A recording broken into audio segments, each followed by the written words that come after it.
What's land reform? You always hear the people debating economics like, oh, they instituted land reform, or this is really important. That's what else says. Oh, no, actually, land reform was not that. What is land reform? Yeah, I've got a chapter on this in the book, and it was sort of towards the end of it, quite carefully worded to not upset the people that feel very strongly about land reform. Land reform... Things you don't talk about on Twitter. Yeah. L asterisk L and ND reform. Absolutely. So the bots don't attack you.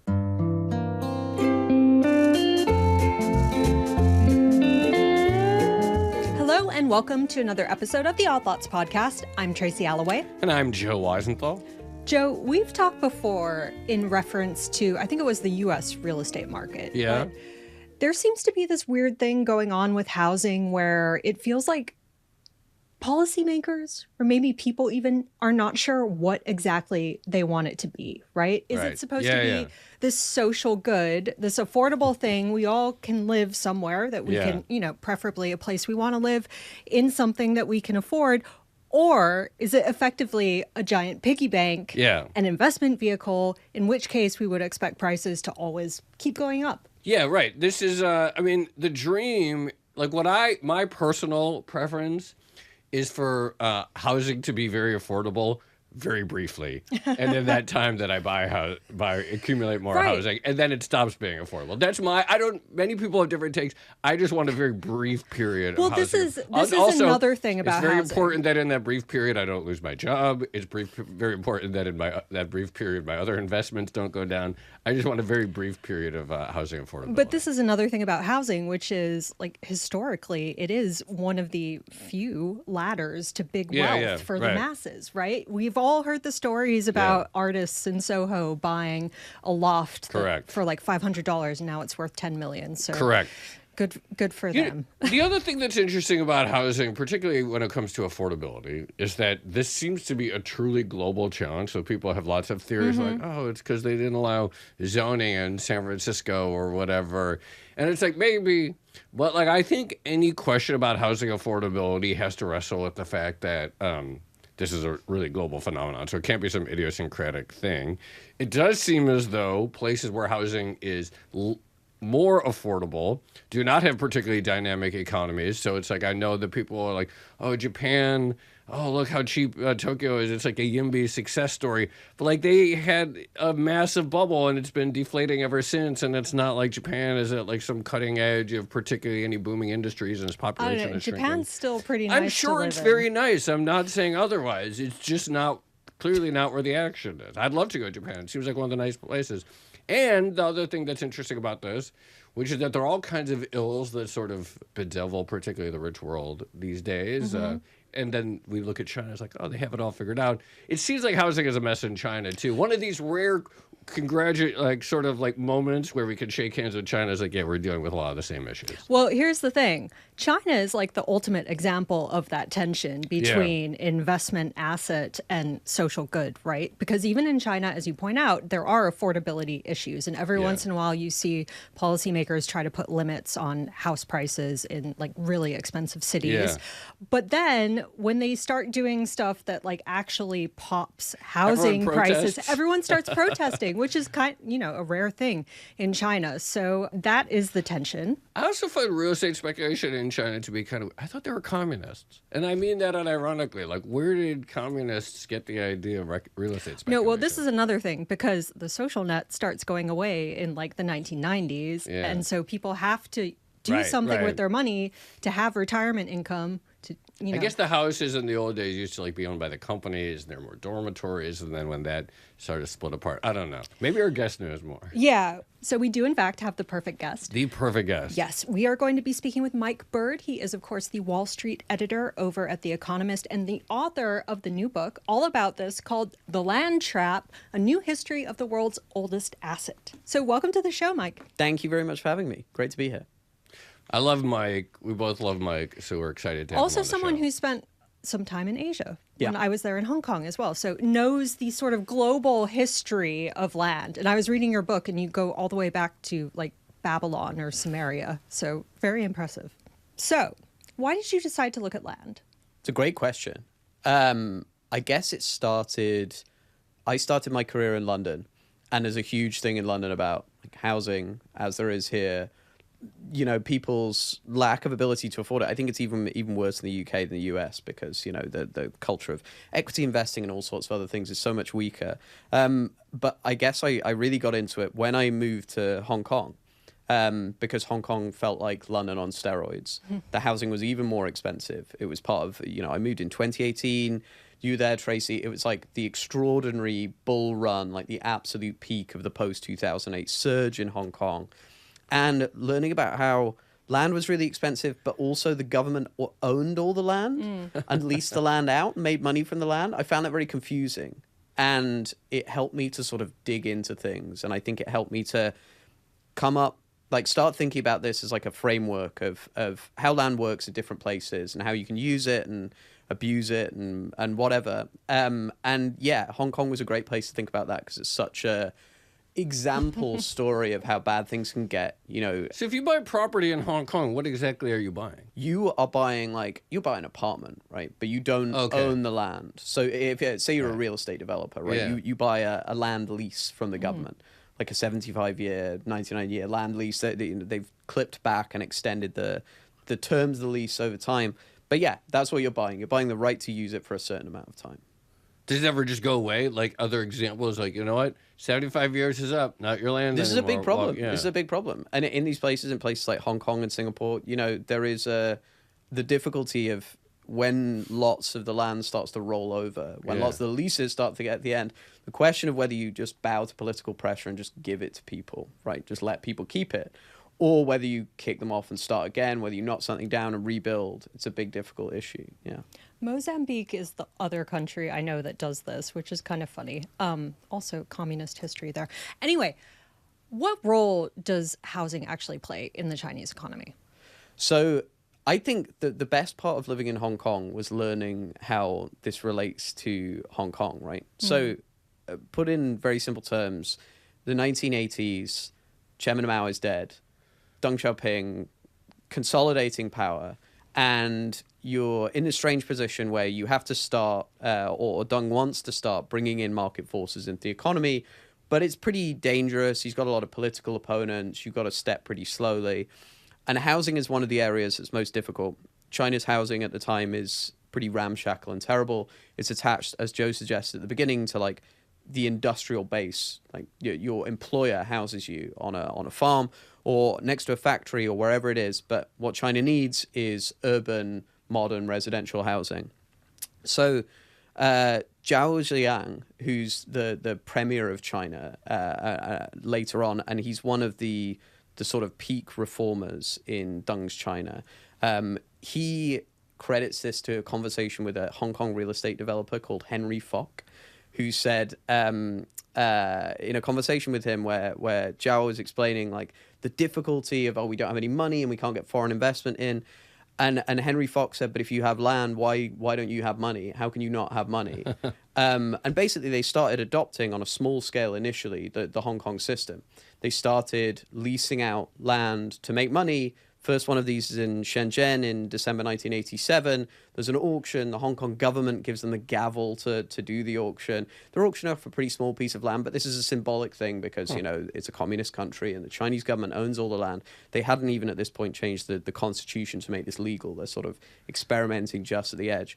And then slowly this becomes the main financing model. There's a big tax change in the middle of the 1990s that shifts this. But it's a really good way of making money. Especially if you're the government and you own all the land. China owns that in the mainland for communist reasons, but it's actually a handover to some degree from Hong Kong. Actually, can I back up a few decades? What's land reform? You always hear the people debating economics they instituted land reform, or this is really important. This is what else says. Oh, no, actually, land reform was not that. What is land reform? Yeah, I've got a chapter on this in the book, and it was sort of towards the end of it, quite carefully worded to not upset the people that feel very strongly about land reform. Land reform... Things you don't talk about on Twitter. Yeah. L asterisk L and ND reform. Absolutely. So the bots don't attack you. The land reform is a mostly middle of the 20th century phenomenon. And it's basically, there was a lot of economic thinking at the time. There's a guy called Wolf Ladyshinsky, who was a US Department of Agriculture employee. He was an economist, and he was an obsessive about land reform, which essentially is redistributing really concentrated ownership of land to Yeah. larger numbers of people, especially in the developing rural world. We're not talking about like, cities or anything here. And he went into Japan after World War II. A bunch of other reformers basically forced the Japanese government at the time to pass a land reform bill which redistributed an enormous amount of Japan's agricultural land. This happens in Taiwan as well. It happens in South Korea. And there's a huge amount of attempts to do it elsewhere to varying degrees across Asia and other parts of the world. Basically, it's by far the most successful in those three original countries. They try it in India, it doesn't work. They try it in Vietnam, South Vietnam, it doesn't really work, I think one of the most depressing recurring themes on this podcast, etc., is the number of times there is some like sort of very successful project in industrialization or economic development, and then at the end there's this asterisk, but it's only ever worked in three like East Asian countries, and we have no evidence that any of this works anywhere else. Here's so a now problem we have with another a one to solution that you cannot use. Yeah. Okay, well, the other thing about land in China, and again, we're sort of fast forwarding back to the 90s, and we should talk about the hukou system as well later on, but land has this really unique position, I guess, culturally, socially, and financially for Chinese people, right? Like, everyone basically decides they want to be a landlord. They want to own an apartment, even if it's not built. You see the ads in like newspapers, flyers, things like that, in a way that you don't necessarily see them for stocks or bonds, right?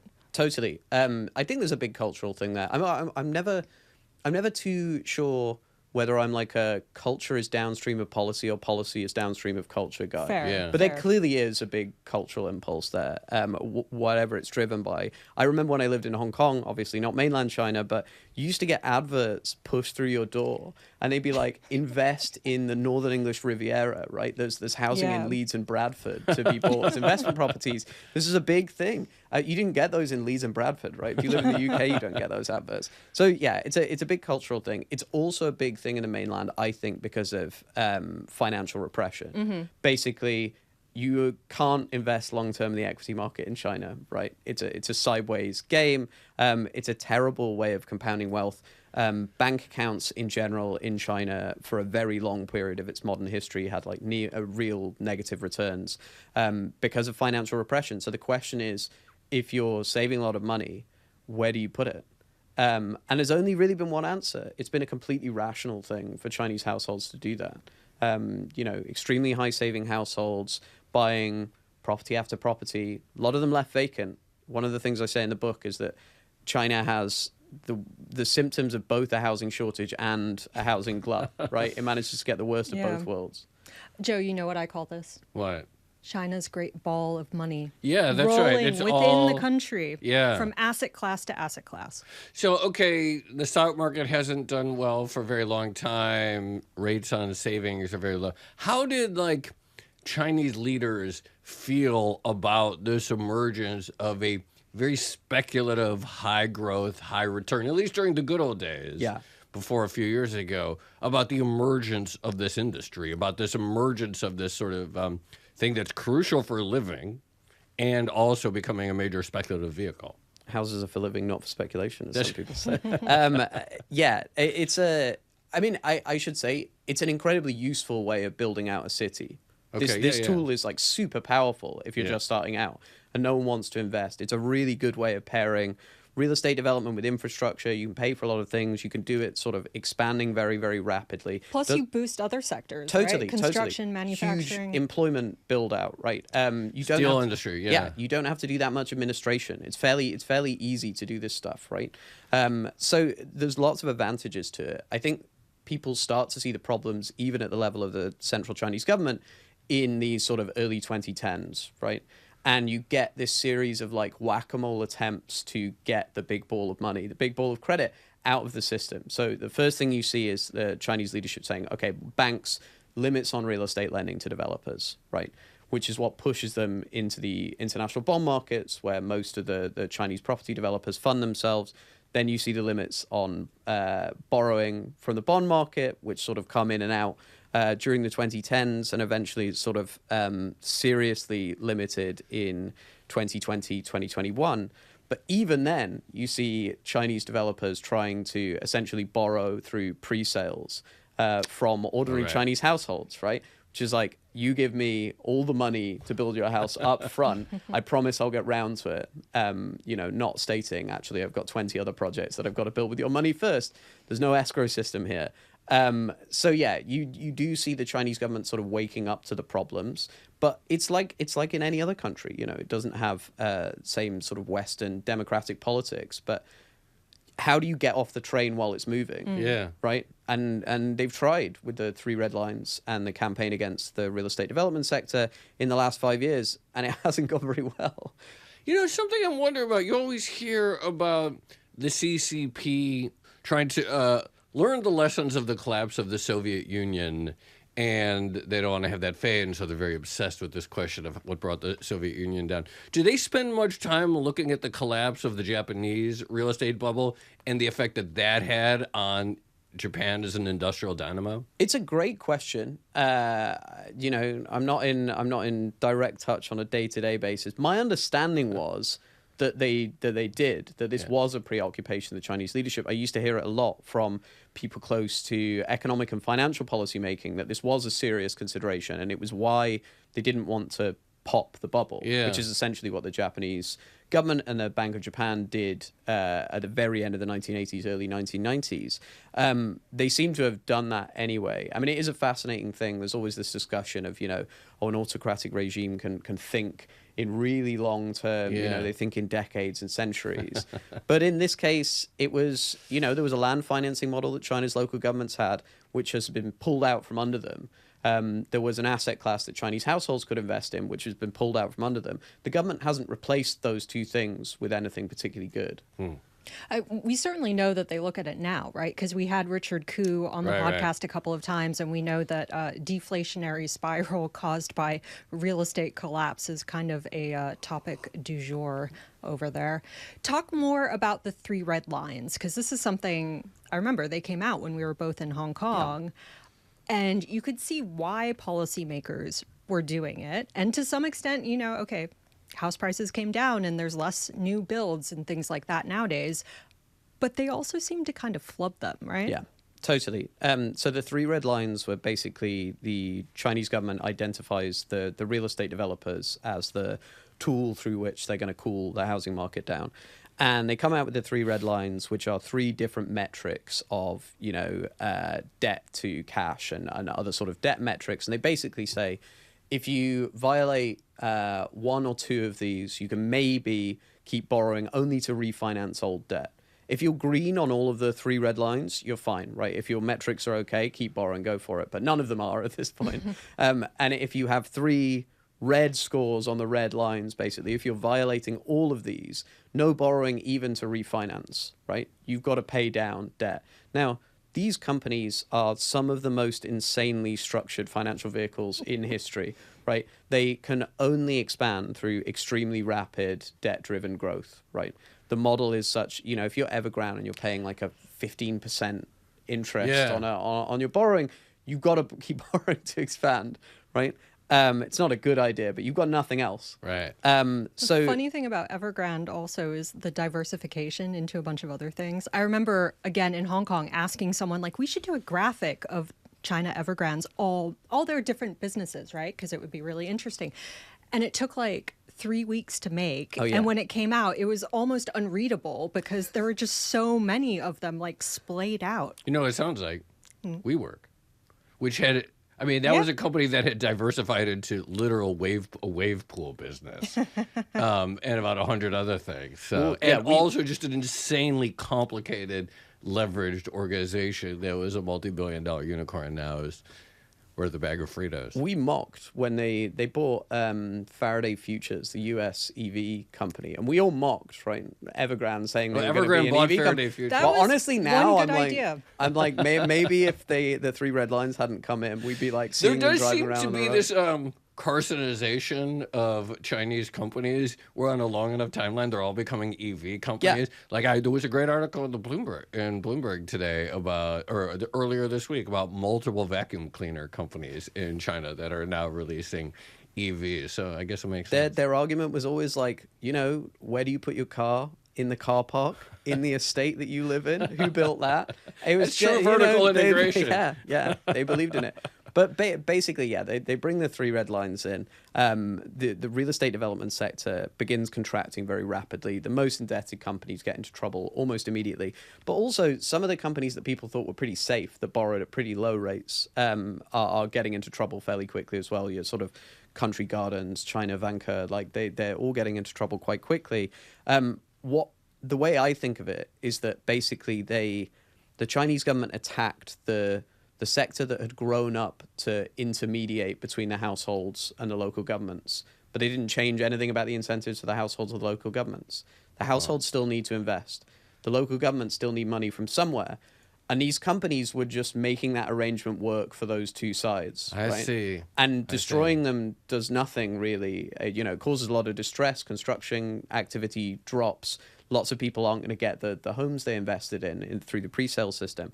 But it doesn't really address the actual core driving forces. Talk a little bit more about the local government Yeah. finances and what it is about land that is particularly important. Because there are other ways that local governments could theoretically taxes, all that stuff, et 'cause cetera. I was never sure what if the driving force was at the sort of Beijing national level, or if it was the local governments that, first started doing this because they're like, oh, here's a way to make money and develop and look good in Beijing's eyes. And then Beijing just kind of went with it. So I would trace it back largely to, as I said before, people started experimenting with land auctions, land sales from 1987. It starts to get more popular in the early 90s, but it's 1994 when they changed the tax and spending system, the distribution of spending and tax responsibilities between the Chinese central and local governments that really sort of hammers it home. So traditionally, China, People's Republic, quite decentralized in terms of revenue and spending obligations. Local governments did most of the tax raising, they did most of the spending. The central government told them there were certain things they had to do, but they did it all fairly independently. And then 1994, they switched the system, and the central government says, you can raise a rev, but we'll take most of that, right? Yeah. We'll tell you how much you get back of that. It became a much more centralized system. And overnight, the local governments were left with huge spending responsibilities. Those don't change, but only making sort of 60 or 70% of the money that they needed to fund them. They stumble through the 1990s trying to find ways of doing this. There's lots of sort of flagrantly illegal administrative fees and fines placed on things. This actually gets them in trouble because it's very politically sensitive. There's the rural Chinese residents being absolutely rinsed for anything the local governments can get their hands on. And they land on land, basically. They see the land auctions, which are off-balance sheet revenues. They do not count for the purposes of being remitted to Beijing in the same way that normal tax revenues do. And they say, right, okay, that's it. That's what we'll do. That's how we'll raise money. And you see the proportion of income rise and rise and rise very aggressively through the late 1990s from a pretty sort of residual amount that was useful for land allocation. It wasn't mostly useful at the beginning for raising money, and it becomes the main fundraising tool. And then they're in the trap. Yeah. The land trap. Has any country ever successfully gotten out of this type of situation? It depends what you mean by success. Yeah. Depends what you mean by... Without a massive collapse or without a period of very long stagnation, which seems to be what China is in now. I would say basically no. I would say basically no. And funnily enough, I actually think one of the best cases for relatively rapid return to normalcy is after 2008 in the US specifically. You can tell how few cases there are that I'm using the Great Recession. This is the best one. I was like, this might be the best outcome for a number of different reasons, but yeah, that might be the best outcome. There are places that didn't get into the trap in the first place. Right. But yeah. That seems to be the ideal, probably. I've obviously never been to mainland China. All of the China news that I consume is on propaganda that makes it onto my Instagram reels that shows all these incredible futuristic cities and robots doing everything. Again, 100% of my China news consumption makes it look like paradise on earth. Is it actually, again, because I only consume propaganda, is it actually stagnating? I will say I can't claim to have been to mainland China for years now. I think it is. I think the long-term threat from undermining what was really right at the middle of the Chinese development model for a very long time, and not replacing it with anything has been really dangerous. You've seen this effort as investment in the real estate sector has dropped and dropped and dropped to drive it into the manufacturing sector.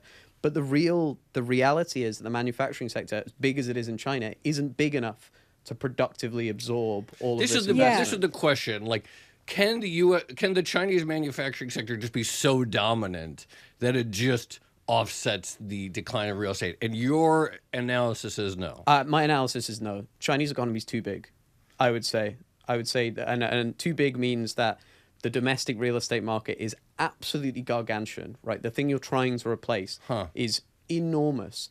And there's only so many buyers for your products in the rest of the world. And this is why you see, I think, the anti-involution campaigns. Right, and trying to get consumption up. Exactly, the pressure against it, because the sort of consequences, the negative consequences, are already starting to display themselves. And we're really like 3 years into this really big push to drive the investment into manufacturing. And it's showing those problems in a way that it took real estate much longer.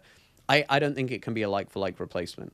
Wait, talk more about real estate and productivity, because this is something that I didn't really internalize until I read the chapter in your book, the China chapter. Yes. So there is a lot of really, really interesting research about real estate in China and what it's done to productivity. So if you think about it from the perspective of, we're going to get into a banking argument that's going to get me in trouble as well, in terms of like the amount of credit you can have. But if you think there's any constraint on the amount of credit, which obviously in China there are actual like targets and limits. It's still a fairly state-oriented system in lots of different ways. Then the resources going to one part of the economy means they aren't going to another part of the economy. And in China's case, this means employment, it means material investment, it means, steel and concrete and copper and everything else. The real estate sector in general, in the long run, I think has pretty low productivity, right? You can build constructively in places where, housing's really in demand, but there's only so much you can get out of it. And you're not making new stuff. No, totally. And certainly in China, what has happened and what was certainly happening during the run-up to the Three Red Lines policy is you saw a lot of productive entrepreneurial and innovative activity instead going into real estate. We talk about Chinese real estate developers having lots of arms. Every big Chinese company was trying to run a real estate company on the side during the 2010s, right? Because there's so much money to be made. Why not? Why not do that as well? And there's really interesting research from Yu Shi at the IMF talking about how individual Chinese entrepreneurs would go into real estate over time because there's so much money to be made. And it is productivity destroying, especially if I think you're in a state-oriented financial system where you're not probably going to see like a 2008 style crash. Yeah. This is where you see the consequences come through. That's interesting. I'm thinking about that line in The Sopranos where AJ tells his son, he's like, buy real estate. They're not making any more of it. Whether China elsewhere, that's not really true. Like, A, artificial islands exist. B, again, in the artificial islands, literally a drop in the ocean.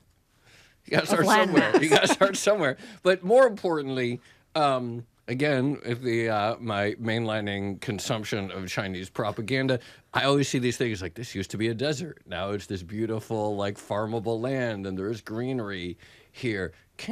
Whether it's China or elsewhere, or the history of land, like, it's not really that fixed. They always find new ways to sort of create habitable land. That's what it means to be human. I think there's two things there. One is like actual reclamation, which is like, we've probably added like a... Can you, by the way, I think that's the most powerful word in the English language, reclamation, because it's like it means turning watery land into land. Yeah. But the implication is like we're reclaiming it. We are reclaiming what used to be ours. Yeah. I think that's such a powerful word, reclamation. It's very like Francis Bacon sort of thing. It's very like, man's dominion over nature. It's like what this land that we can't live in was only we were temporarily embarrassed, unable to live on in the this grand land. scheme, it's always good to do land reclamation where you can, but there's really not very much of it. Right? Okay. I think that the more interesting way that you can create more land, in the way that I think of it, is more like, if you think of land as a commutable, reachable area, then we've always created more land, right? It's like the Bronx wasn't useful land 150 years ago, and now it's extraordinarily expensive land because you can get into the productive center of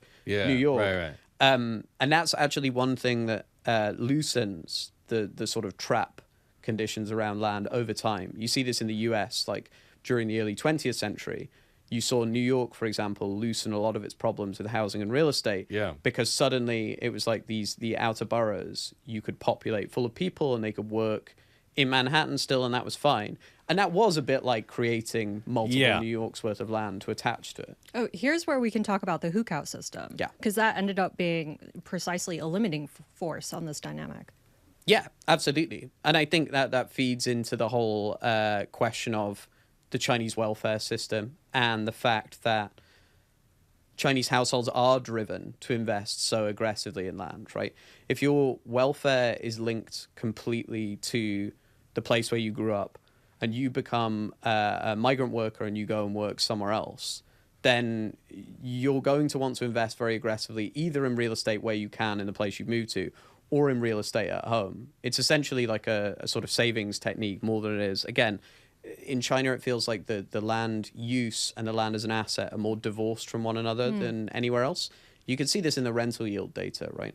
Rental yields in China, rents in China aren't expensive. Even in, you know, the really popular cities, they're not expensive at all. So that sort of gap. And the hukou system really feeds into this by essentially it's another force driving Chinese households to invest more and more and more. Sorry, I don't totally understand. Explain a little further. What is the essence of the system? What are the constraints it played? And then clarify like how the incentives therefore are to acquire Got more it. land. So the essence of the system basically is that you have a welfare system that is linked to the place where you're registered as a household. It's usually the place where you grew up, right? So you're able to get all sorts of different ordinary welfare state things based there only. And if you move for work, it doesn't matter, right? So you're not eligible if you're a migrant worker to all of those things in Shanghai, for example. And these things are really, really... So you can move there. You can move there. But you And won't people get want you any to help. move there. But you right? really be a sort of literally a second-class citizen. Yeah. Yeah, absolutely. Okay. So this is without huge amounts of external migration or with almost no external migration, really. China has been able to create the system that lots of other parts of the world have with very sort of, poorly paid migrant workers turning up who don't have many rights in the place they're moving to. These are the people doing the construction jobs. They're people doing a lot of the low-paid work. I don't know if this still happens, but I remember in the early 2000s, if you walked around Beijing at night and looked in the windows of some of the restaurants, the waiters would be sleeping on the table because most of them came in from the farmland, didn't have access to housing. So kind of crazy. Yeah, yeah. It's interesting. One of those things, people who are sort of more on the immigration restrictionist end in the U.S.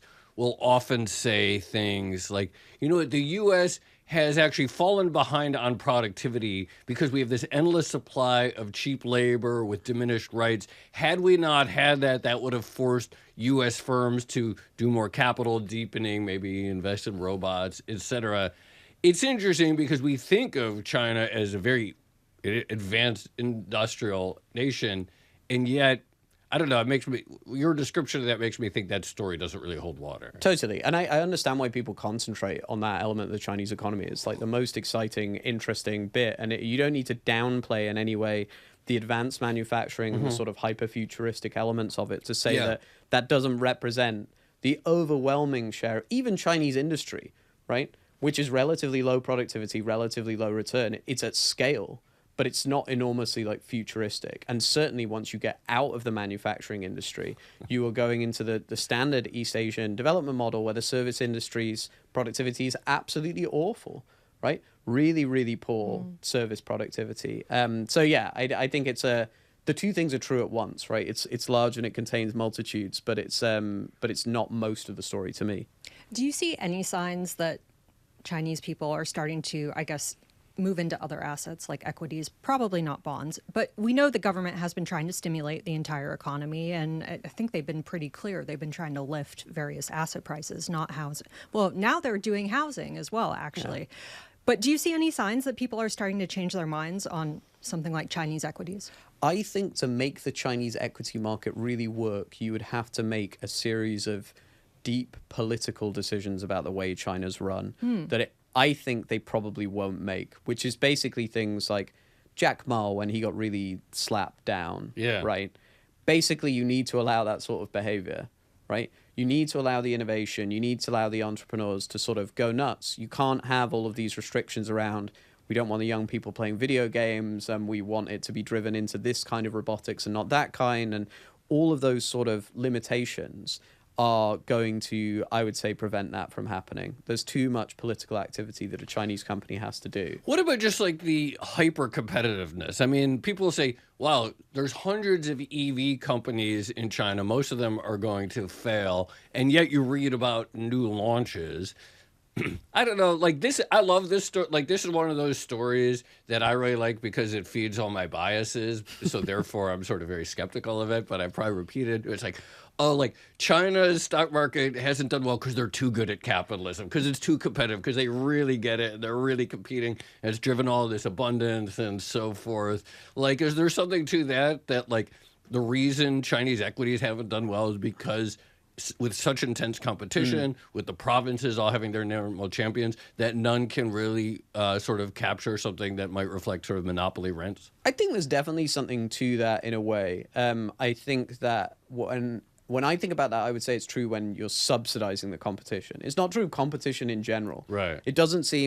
It seems crazy to me to say like net bad if everyone's getting like cheap inputs and there's lots of competition. But the provinces still do have a role in subsidizing, Yeah. either implicitly or directly Totally. in subsidizing their national champions. And when she says, yeah, that we want to make spark plugs a big priority for the next 5 Yeah. years, they all go, Yes. they still They do do, that, right? yeah. They scramble to find their Totally. local spark plug Totally. maker. Yeah, And okay. I think there's lots of like American examples and examples elsewhere in sectors where people said, oh, it's too competitive and no one will ever achieve it. Like Uber's a good example, right? Yeah.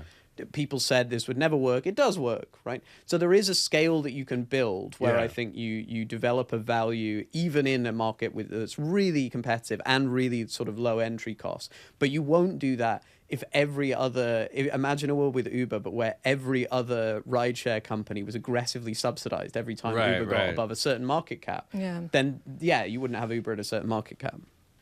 I'm really curious because, again, the book goes through, it's not just China, it goes through all sorts of land models. But what was the most interesting one that you looked at?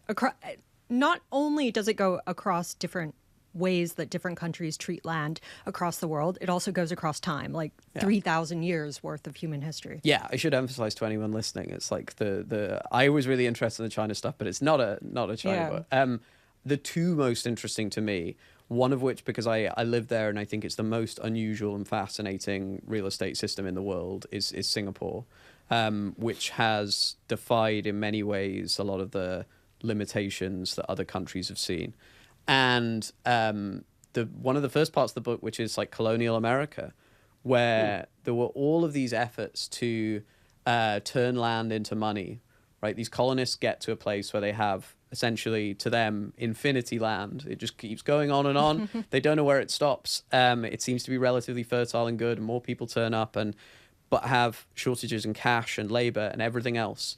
And there's all of these efforts to turn land into money with public and private land banking projects. I found all of that like absolutely fascinating. It's not actually something I knew very well before starting to research the book.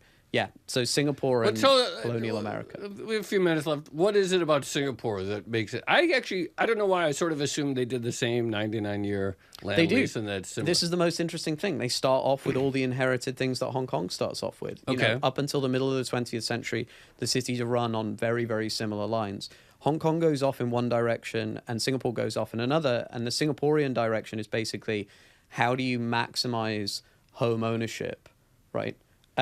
Permanently? How do you have a sustainable model for making sure people can still afford to come in? So what they have is this bizarre public-private system. I say bizarre, it's very impressive, where the government owns most of the city's land, not all of it like in Hong Kong, but most of it. And they have the Housing and Development Board that builds housing estates. They then sell the units in the housing estates to Singaporean citizens. You can only own one. You can't own multiple and rent them out. There are restrictions on how long you can hold them for, but there's an internal market, but you can only sell them to Singaporean citizens and permanent residents. The building is done, the amount of building is done to make sure that everyone can afford these things. They've really divorced usage from speculation. Totally. They've divorced usage from speculation, and a place that I think most people think of as very capitalistic, free market, low tax, has basically decided this asset class, land and real estate, this is something different. Not and we're for doing, us. Yeah, we're doing a different thing with this. Where, the normal forces, Singapore, there's so much international money, center of like capital and trade flows. It's rich. They do have commercial REITs, though, in Singapore. They do. They do. I remember this because when I was in Singapore, I always saw the ticker symbol on the side of a few buildings. It's like, you could invest in this. But anyway, yeah. But yeah, they've got the commercial real estate a little bit different. But the residential real estate, and they've done this in, again, they decided land was different. They have a thing called the Land Acquisition Act, which really allowed them to strip a lot of people of their land at extraordinarily low prices through the sort of 60s, 70s, 80s. And it's allowed them to do something very, very different. I don't know whether most countries can sustain the idea that capitalism works for everything but not land, and we're just going to be... One Singaporean senior politician describes it to me as piracy, what they did in the 70s and 80s. You know, pennies on the dollar, basically demanding people hand over this land. So it could be housing for Singaporeans, but it has worked very well. Okay, so China probably cannot pursue the Singaporean model at this point, right? But why can't they institute like a stronger social safety net so that the burden of saving for retirement, for health emergencies, things like that, doesn't always necessarily fall on the citizens, and therefore they have to invest in highly speculative assets? Yeah, they should. Is the answer. There seems to be huge political opposition to doing this at the top of the Chinese Communist Party. And it's bizarre, again, because you talk to someone like Richard Koo and he'll explain why if you don't do this, this is the consequence, right? Japan is the consequence. Long-term stagnation, it's going to be really difficult. They should do all that. And maybe they will be sort of drummed into it eventually, because I think the alternative is both stagnation and lots and lots of trade friction with the people you're exporting to, as we've already seen. Right, because it's not just the U.S., is it? Everyone's sort of... There got to be a lot of countries that are not thrilled. No one's totally happy with it. It's a weird mix, because for some countries, it's like, you know, if you're not going to make some of these items, right? If you're a country that's simply not going to make EVs, then why should you care about getting the really cheap EVs? But everyone's got something to be upset about. In Southeast Asia, it was always steel when I was there. Everyone wants to have their own local steel sector, and they don't like the Chinese dumping of steel. In Indonesia, they don't want like cheap Chinese, direct-to-consumer merchandise coming in because it messes with their small and medium-sized businesses. I guess for most of these countries, the difficulty is, do you want to pick a fight with the Chinese government? It's not an obvious question like it is in the US. I guess I just have one last question, and the sort of Singapore example is what reminded me. Like, land is weird. Like, and there are even like the idea that you could have a capitalist system except for residential land. A lot of people actually kind of think that. You hear what is the Georgists, right? And they think like, no, land is special, and we need to have these like special taxes on ownership, and we love free markets, but again, maybe because there's only so much land, they're not making much more of it, etc. Maybe there really is something to do. It's sort of unfair. Like, I get born in the year 1980, and a bunch of people already own the land around me, which doesn't really seem fair. It's like, I was just born. Where's my chance? We're never going to go to the pure Singapore model, but are there things that we could do with the tax system that would like sort of further hammer home the idea that residential land is for living? Yeah, I think there's dozens of different things you could do. But I mean, one of the big things is that the legacy of Henry George and the politicians in municipal America that really loved Henry George is that America has relatively high property taxes anyway. You can do all sorts of things with property taxes to lean more of the value on the land rather than the structures, right? Yeah. Lots of states, lots of cities have done this. I think it's going to be increasingly important in the future, because what you're going to get is increasingly people inheriting homes from their parents when you can't afford them. And then that main store of wealth is about whether your parents decided to buy in the right place at the right time. You can't even... I talk to a lot of 70-year-olds who'll be like, well, I picked my 2-bedroom flat in 1973, and yes, I bought it for $3.50, but it's mine. That's going to be a lot less tenable, I think, when it's handed down wealth. There's loads and loads of things. And, Henry George is in the book. The political consequences, how Georgism fell apart, in there too. All right, Mike Bird, thank you so much for coming on Odd Thoughts. Congrats on the book. Thank you very much for having me. Yeah, that was amazing. Thank you so much. That was so good. Joe, that was really great. And the book is great. Yeah, I love talking to Mike. Once again, I'm just like, hasn't he been like on the internet as much as we have? How did you write a book at this time? I have no idea. I don't understand how anyone writes a book, especially a very serious book on a very big, meaty topic. But I just While really tweeting constantly? while tweeting, he tweets a lot. Speaking of productivity. Yeah, it's like it would be one thing if you were never online. He's online as much as I am. Okay, you asked that question about whether or not Chinese cities are actually futuristic. Yeah. I have an anecdote on this point. I think I might have said it before, but China is the place where I went to both the most impressive bathroom ever in like a highly futuristic luxury shopping mall in Beijing, and also the worst one ever in my entire life, which was in a rural Please village. describe it in vivid detail. No, I'm I just won't. kidding. But it was basically a hole in the ground, right? Yeah. It was terrible. China. It's a land of contradictions. Thank you for highlighting the cliche. No, I thought like it always did seem very interesting, and it still does. That like there's so much speculation that happens in China, and I always found that to be a little weird. I also just find the idea of like buying a property, but it's actually really you're not buying it, you're only buying the property for like 75 years to be a little weird. But on the other hand, That kind of exists in New York. and in the U.S., like, look, we pay property taxes in perpetuity, which means to some extent that when you own something, you are paying a permanent rent to use it, and if you stop paying that rent, then you could theoretically lose it. So maybe it's less weird than I thought. It is actually.